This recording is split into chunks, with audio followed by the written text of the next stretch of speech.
Who doesn't like to see a plastic Barbie doll get the shit kicked out of her? Super Robot Monkey Team Hyperforce Go took on the Double Mid Twins from Freddy Krueger's Nightmare, and Elias Samson attempted to drift Shinsuke Nakamura to sleep with his cover of Travis Tritt's Drift Off the Dream, but instead fired up his copy of Need for Speed Tokyo Drift, which had a lot of unnecessary drifting. Get ready, guys and gals, because it's time for WGS-TV Reviews, NXT. Hey YouTube, are you ready for your hot tag? Because if you are, it's definitely time to warp. Hi, this is TNA Impact Wrestling Superstar Rockstar Spud. You're watching WGS-TV at www.youtube.com/WrestleGamer.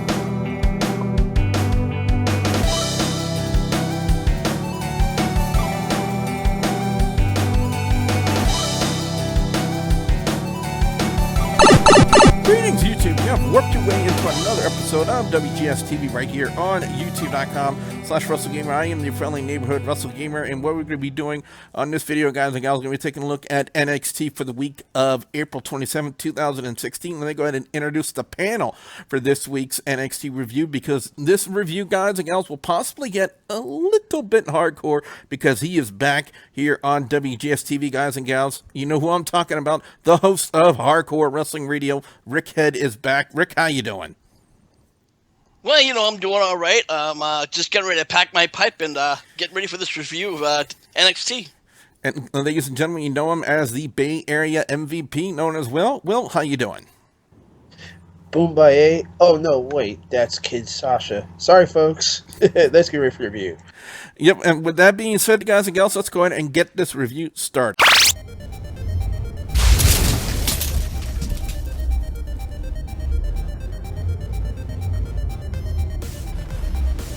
You know, any chance I get to see the NXT Women's Champion Asuka kick the shit out of the plastic Barbie doll known as Eva Marie is worth watching to me. Now, on paper, this is a complete squash, considering Asuka is on a completely different level than Eva Marie. Then again, every women's wrestler in WWE is on a completely different level than Eva Marie. If you guys are wondering what level Eva Marie is on, it's on a level of pure suckitude. Now, it wasn't a complete squash, as Eva did show some decent match skills for what it was worth, with a couple of submissions, but it wasn't until Nia Jax made her presence known that things temporarily, I said temporarily, turned in her favor. This is, however, until one spin kick later that finished off Eva Marie. But what I found really, really interesting, Rick, and it's something I personally been wanting to see for quite some time, was the confrontation between Asuka and Nia Jax, two of possibly the toughest women's wrestlers in NXT. You know, I have to agree. I don't know much about Nia Jax. I haven't really been watching NXT as much as I should. She definitely is a dominating force. While then you have Asuka, who is just fast. She is technically sound, and she's one tough broad you don't want to fuck with. So I'd like to see that kind of a match, because it's definitely two different styles. And another way you can look at it, if you look back to NXT TakeOver Dallas, and Bayley and Asuka really elevated each other, and I have to say that was probably one of Bayley's best matches I have seen from her in quite some time, and they really elevated each other. So whenever the inevitable confrontation between Asuka and Nia Jax happened, just imagine what they can do with each other when they get in the ring.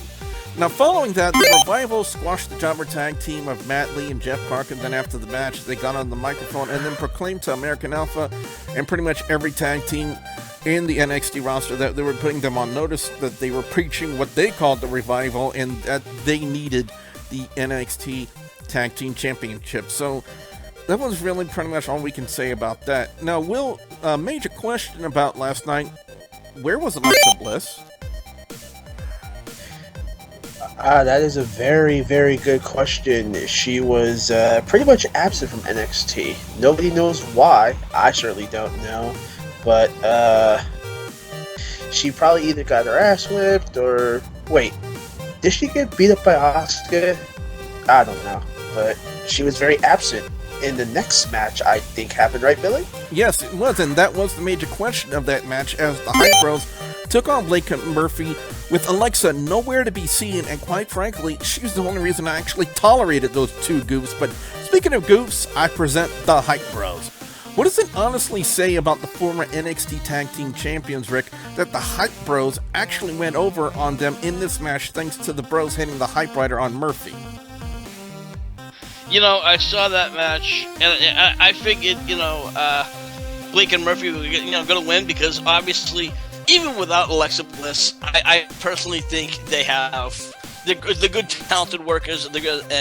But it boggled my mind because the Hype Bros, they're like those typical jobbers that continue to get break after break, and the only break they should be doing is somebody break down the door to throw them out. After the match was over, the Revival made good on their proclamation about the tag team division by assaulting the Hype Bros. Look for a match between them in the next week or two. Now, another definitely good question, Will, to think about is now with Enzo Amore and Colin Cassidy bumped up to the main roster, can the Princess of Staten Island, Carmella, draw on her own? I mean, it's just going to take me more time to believe it, but in her match against newest talent, Aliyah, very much proves that she can handle on her own. I mean, right now, you look at that Divas division, you got Asuka. Hold on. We need to correct you on one thing. It's no longer Divas division, it's Women's division. Ooh, I forgot. James would kill me. So my apologies for It's now Women's division, so yes. Well, if you look at damn it. Women's roster, thank you, Billy. I'm so used to it since they debuted the Women's Championship at Mania. You can pretty much see Asuka, Bayley, Nia Jax, the $7.99 Red Doll, whatever her name is, and so much more. But Carmella could stand on her own, and it was pretty good. This was pretty much a better match than Asuka taking on a whatever you want to call that thing with a robe. Well, to me, it didn't really bring the excitement that Asuka and Eva Marie did for obvious reasons, but it still was a decent match that saw Carmella lock on the triangle leg choke on Aliyah to pick up the win. But Rick, a question does come to mind. In your personal opinion, does Carmella need Enzo Amore and Colin Cassidy to elevate her own status? Well, I'm going to tell you this. I have no love for Mr. Cokehead and Big Cass. Now, the reason why I call him Cokehead, because I have to wonder, how much cocaine has this guy done? Do you a couple of lines, do you a whole fucking 8-ball? That's just my thought. But let's get on to Carmella. Carmella, she's technically sound. She's still trying to do that how you doing thing. She's trying to, she needs to get away from that before I can give her an honest judgment. Now, the person who she actually wrestled against, Aliyah, if I'm not mistaken, that's the proper name, I really was more interested, paying more attention to her than I was Carmella.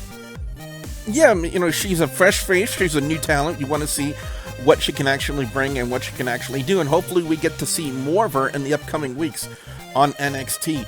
The king of strong style, the always charismatic Shinsuke Nakamura took on the drifter Elias Sampson in the main event, and for what it was actually a decent match. Nakamura definitely has a unique presence and aura about him that just makes him exciting to watch every time you see him.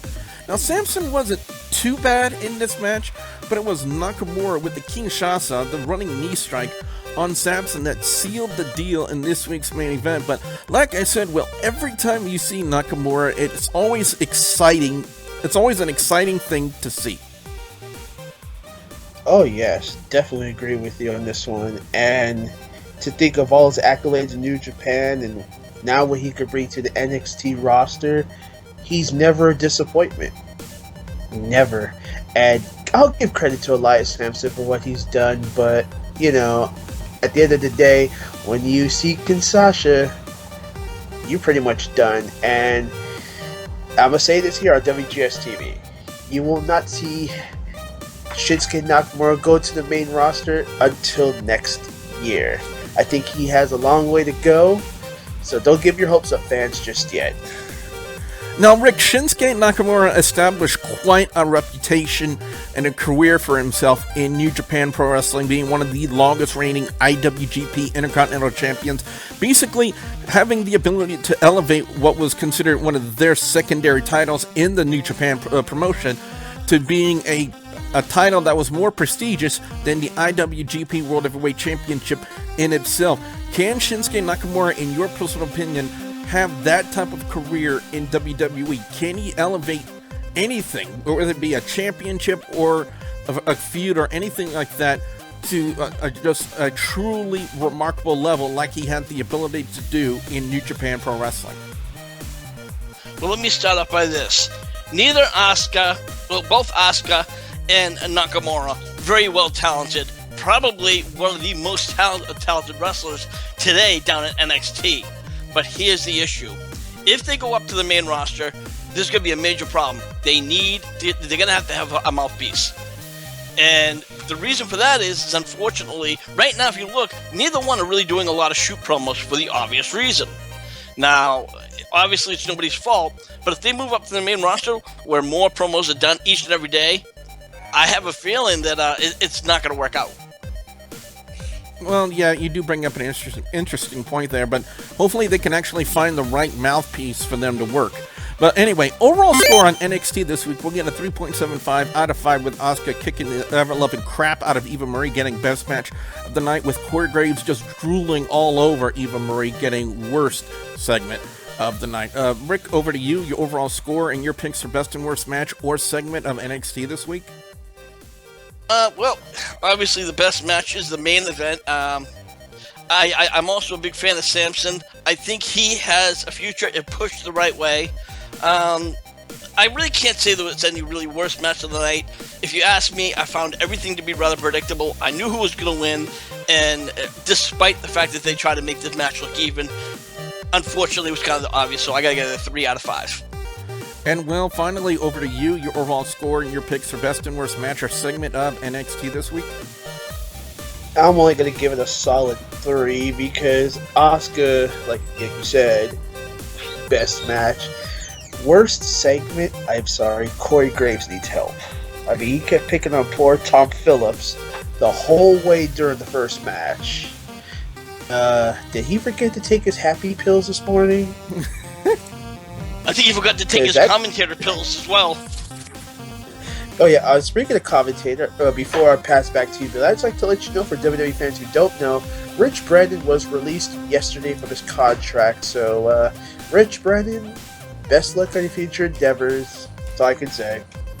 Yeah, one thing I will say before we get to the end of the review, Rich Brennan, and it was something you and I, Rick, we were kind of conversing about before we actually started talking about talking here on the review, is the fact that Corey Graves and Tom Phillips really don't have good chemistry. I found that Corey Graves actually had much better chemistry working with Rich Brennan than he ever did with Tom Phillips.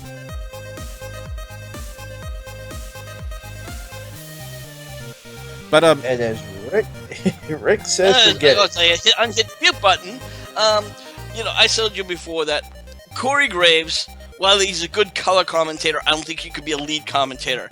And until he has somebody that has that right chemistry to be the head commentary, it's going to be a tough call. Because to me, when I heard the commentating on NXT last night, it sounded like, two kids arguing, in some kind of like a playfield or something like that. It made no sense to me. It was just like, shut the fuck up.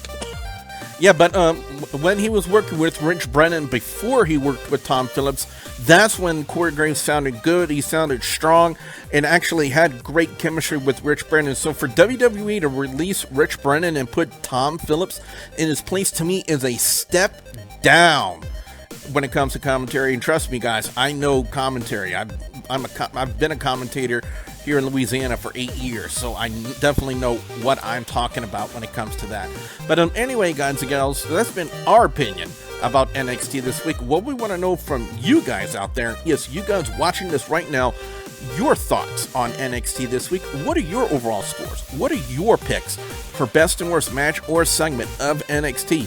We definitely want to hear what you guys out there have to say. Be sure you put your comments in the comments section below. And as always, guys and gals, I will respond to any and all comments in the next NXT review next week. So if you guys want to be featured here on the review, be sure you put your comments in the comments section below. Don't forget to like, favorite, and subscribe. Rick, where can fans check you out on HWR? Well, we are now in the chat room section. Let me rephrase. We are now in the group section on Facebook.com under the name HWR Chat Room. There, we want you to be a part of the conversation. We want passionate wrestlers who can say what they want, how they want to say it. We are hardcore. We pull no punches. If you want to check out all of our videos, including the latest tribute video of Shane McMahon, which I just posted, head on over to youtube.com/HWR Show.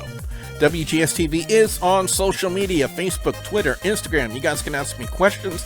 Links will be provided in the description box below. And as always, guys and gals, I'll have a couple of videos in the annotations at the end of this video for you guys to check out as well. So with that being said, for the hardcore host of Hardcore Wrestling Radio, Rick Head, and the Bay Area MVP known as Will, I'm the Wrestle Gamer, Double B Billy Boudreaux, and I will see you at the next Warp Zone. Bye, guys! Sorry, I just look at the pictures and then, wing it.